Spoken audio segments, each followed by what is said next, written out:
Hey guys, so it's time for another video on the good, the bad, and the ugly. And today I'm going to be doing it on this guy, 675LT. So, quick little background on the car. This is obviously kind of the Speciale version for McLaren, as the 458 Speciale is to Ferrari. This is to McLaren and the 650S. 675LT, this one is the Spider variant. 666 horsepower, and I believe it is 516 pound-foot of torque. Car does 0 to 60 in a staggering 2.8 seconds. Rear-wheel drive with the 3.8 liter V8 in the middle, and it does a top speed of 205 miles an hour. Now, the LT obviously stands for long tail. It's actually not any longer. 1.3 inches, if I remember correctly, and that's not from the back, but from the front, this front splinter.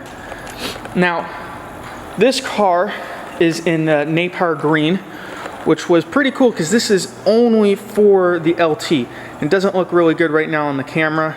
I think it's because of all the lights and the ceiling, but believe me, when I get this outside, this is one of my favorite colors I've ever seen on a new car. So I'll show you a couple of the new things on the car. Obviously, like I said, the front splinter. This is a MSO option you could get on the car. I believe they did that on the 650S, if I'm not mistaken. I know they did something similar to it on the Le Mans edition car, or the LM, I'm sorry, I think it's the LM 650S. And again, I believe it's also on the Can-Am special edition cars. These wheels are only for the Spider. It's a kind of a love-hate relationship. Some people love them, some people hate them. To be honest, that was a high selling point for me, but I love them. They're totally different than just about any other exotic car. Think about it. Let's see what, this is your typical kind of rim choice, you know. What is that, like a 10 spoke? Here's the 918 wheels, and if you look at the Lambo wheels, yeah, they're all cool, but it's something with these LT rims that are just so different to me. And you guys tell me what you think. I hate the 5-spoke rims on the LT. I don't know why. I think that's kind of one of the bad things, but luckily that's an option. So another thing is this wing. They made it much longer, and it's a full-blown air brake. You could have it like this. This is the set you could put it on in the car with the arrow on. You could also go straight flat. And I've noticed when I'm driving the car, if I'm really heavy on the braking, it will go straight vertical, which is pretty awesome if you ask me. Also, these rear air vents are new. And the whole rear is completely different than the standard one. I mean, everything's different. From having only 2 taillights on each corner where the exhaust comes out, this whole carbon fiber package along the back, I mean, it's just completely different than the standard one, the standard 650S, I'm sorry. So let me tell you a little bit of the bad and the ugly to start with. Nothing. I got nothing on this car that's bad or ugly. What can be bad with it? It's 666 horsepower, mid-engine, rear-wheel drive supercar. I don't see what could be bad with it. Ugly?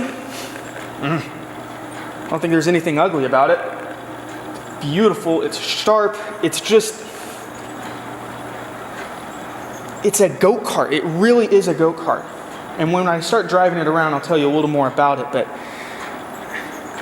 you guys are gonna think I might think I'm a little crazy, but this is my favorite new car to drive, hands down. More than the Lambo, Viper, the GT, and even the 911R. Oh, I am sorry, and the 918.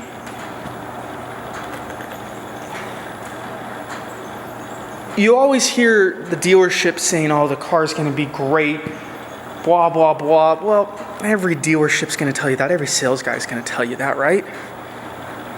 They were right about this one though. So as you all know, there's MSO, which is McLaren Special Operations, and they do all sorts of crazy cool things for McLaren and McLaren customers. And I'd have to say it's probably better than any other company as far as what you can do. I mean, literally do just about anything you want. So I'll show you a couple of the MSO options on this car. Obviously, like I said before, these guys, the carbon fiber rear wing,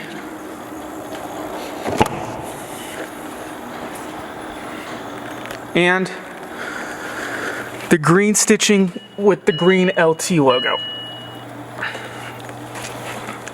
Now, if you look at the inside, first glance, it is kind of boring, especially compared to some of the other cars. In particular, the Lamborghini. The Lamborghini inside is freaking lights out. But that's what's so cool with this car, is it's so simplistic. It's just a straight go-kart. It really is. McLaren badge here. Let's see if we can get that a little better. There we go. Center console, all in carbon, and then your driving station. So, like I had said in my last video with the Aventador SV, they were originally going to make 600 coupes, and then they upped the production with the Roadsters. Now I have to make a correction. In the last video I said they made 600 Roadsters. I was wrong. It was 500 Roadsters for a total of 1,100 cars. But it was the same thing with this car. They originally were going to make 500 of these in the coupe, and then they came out with another 500 in the Spider. I'll have to say, with that car I said I was kind of disappointed. But with this car, I'm a hypocrite, I'll have to admit it. I was kind of happy because I was so stupid I missed the boat on the coupe. For whatever reason, ended up not getting one. So when they unveiled that they were going to build another 500 in the Spiders, I was thrilled because that gave me a second chance to get one, and luckily I was able to get one. Do a quick startup for you guys. This car, you got to keep the brake in pretty hard. Then we hit the start button right here. There we go. You've got your, obviously your RPM gauge right in front of you with your miles per hour in the corner of it. Then we got all of our stats over here and over here for more options. Down here, you can change it onto the manual to make the car into obviously manual. And then track, all sorts of things. Same thing with this. Your active, which allows you to make these options on here. And then your aero, which is for your rear wing. And then your launch control button. And then down here, we've got more options right here. Pretty nice. Let the window go down. That's really ideal with this car. You get to hear the engine so well when you put that down. It's awesome. And then right here is your top. And what's very nice with this car is it's an automatic top, as you can see. Just goes right back there.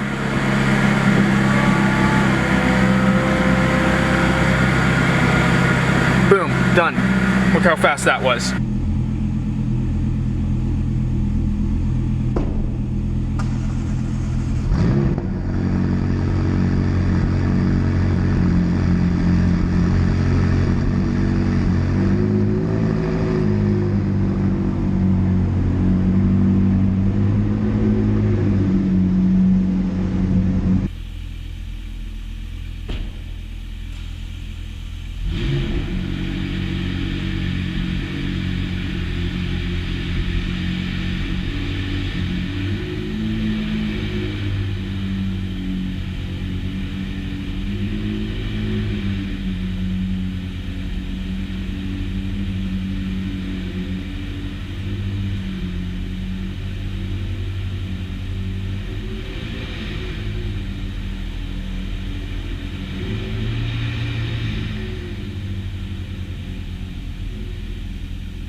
LT now.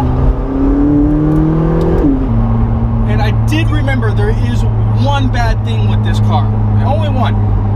Its turning radius is dog shit. Horrible.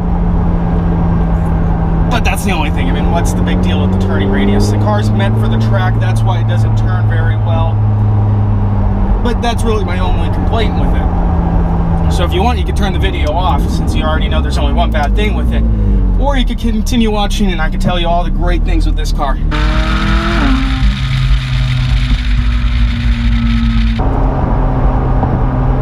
Driving wise, this thing pulls. It pulls like no other. Like I said, 666 horsepower, 516 pound-foot of torque. It's gonna launch this car to 0 to 60 in 2.8 seconds. Unreal.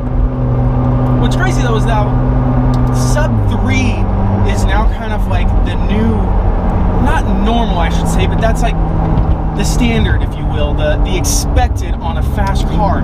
I remember it wasn't all that long ago, if you got a car under like the 3.5 range, you're freaking cruising.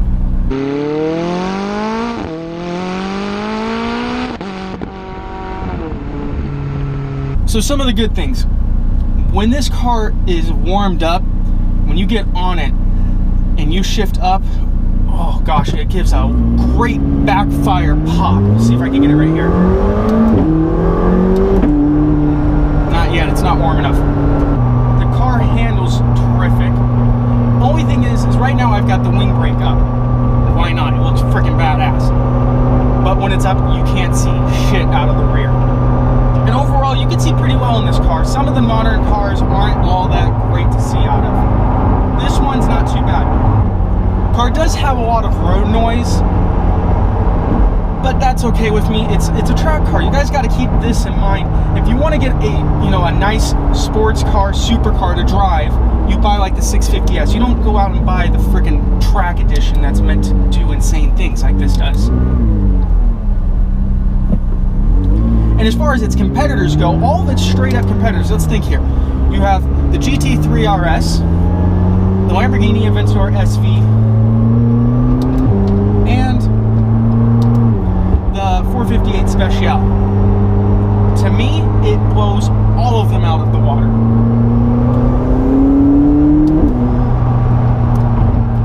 Had the GT3 RS, amazing car, this is better. Had the SV, amazing car, this is better. And you don't need to know about the Ferrari, this is better. The interior, like I had said earlier, is kind of simplistic, but I enjoy that with it. And it's part of the driving experiences. Every car you get a different driving experience, and that includes what it is on the interior, what your cockpit looks like. The Aventador is so edgy, so fighter-like, and that contributes to how raw that car is. This, not so much. This is more simplistic, more just straight up, let's go racing. We don't need all of that fancy doodads and things to make it just look cool. It's just already cool enough as it is, being simplistic and just straight up race form. So another thing, the seats. You saw my video on the SV. You know how much I really don't like those seats as far as driving long distances. This car, I've got plenty of room, but yet I am still tucked in, nice and comfortable. The seats are comfortable too. I have no problems with them whatsoever, and they look amazing. Another thing is its technology. This car's technology is perfect. It's easy to use. It's all in front of you, and it's got, for me, this is kind of a big deal, it's got the best sound system of any car. But it does do that every once in a while. If you saw that, the windshield wiper just went on, and I don't have the slightest clue why.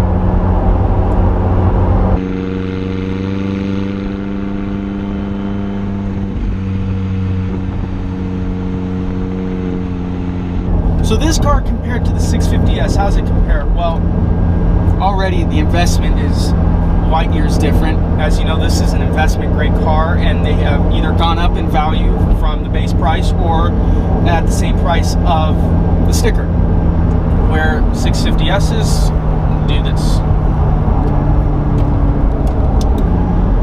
I already showed you all of the outside cosmetic differences between this and the 650S, but performance-wise, they've pretty much upped it on everything. More horsepower, more torque, wider car, and I believe, don't quote me, I forgot to look this up before I did the video, but I think it was like 30-some% of the engine is brand new compared to the 650S, which is right, mind-blowing. I'm surprised they're able to do that much. This car also has probably the lowest front end of any of the exotics that I've ever driven. And like just about all of the other new ones, it does have a front lift system, which is necessary. It's not needed, it is necessary on one of these style of cars. And I'm ashamed to admit, but I still scraped the front end on it. Traction control system. It's terrific overall.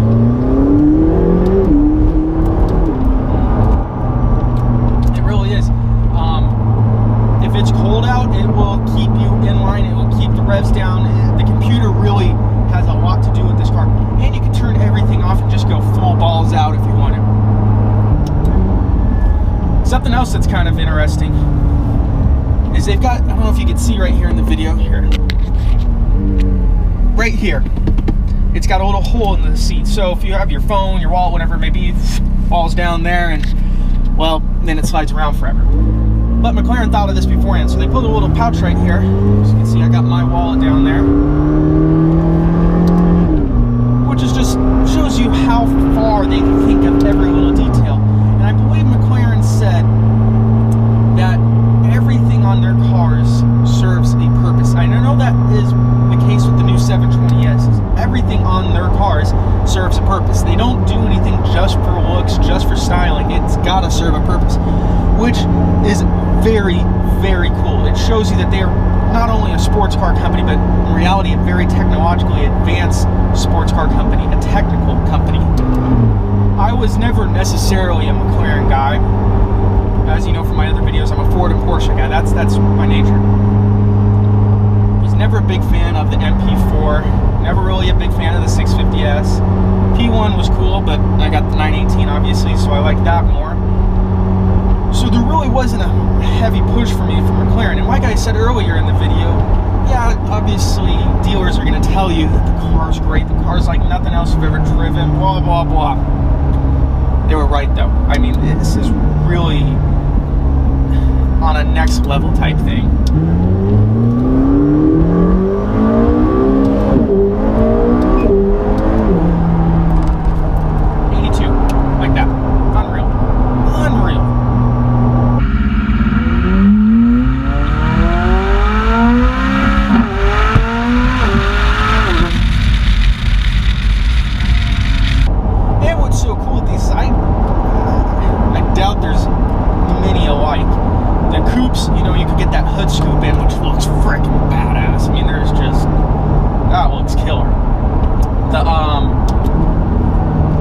You could get a carbon roof, but the money that they cost from MSO, don't get me wrong, it looks great, but it is expensive. I think the carbon fiber roof on this would have been $40,000. I think that's what they said to me, and I think that's what it was for the hood scoop on a coupe. But a hood scoop is a lot cooler than just a carbon fiber roof.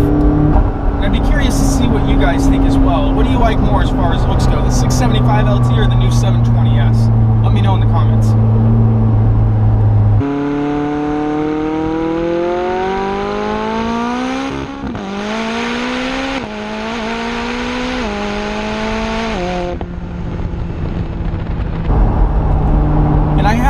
I have really tried to think of the bad things with this car. So, it's got a low front end. They all do. It has a shit turning radius. Most of these sports cars do. And that's about it. Let me know if you guys can think of anything else that's kind of a downside with this car. I mean, I can't think of anything at all that I don't like with it.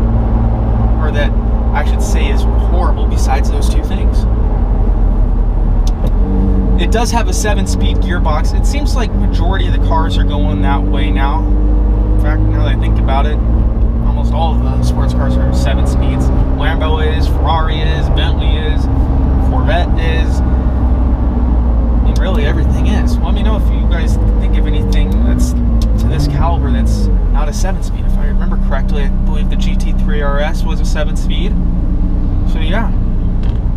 It's funny how years ago there were 4 and 5 speed cars. You can only imagine you went from a 3-speed to a 4-speed, 5, 6. I always thought 6 was, you know, plenty. Who would ever thought though that 4 was plenty? I thought that was too small. But now to think 6 is small. We've got now 10 speeds in trucks and 7s in this. It's insane, I think. But it won't last forever, as you guys know. Electronic technology, I think, is the way of the future. Well, there you have it, guys. The good, the bad, and the ugly on this one, but it's really all good.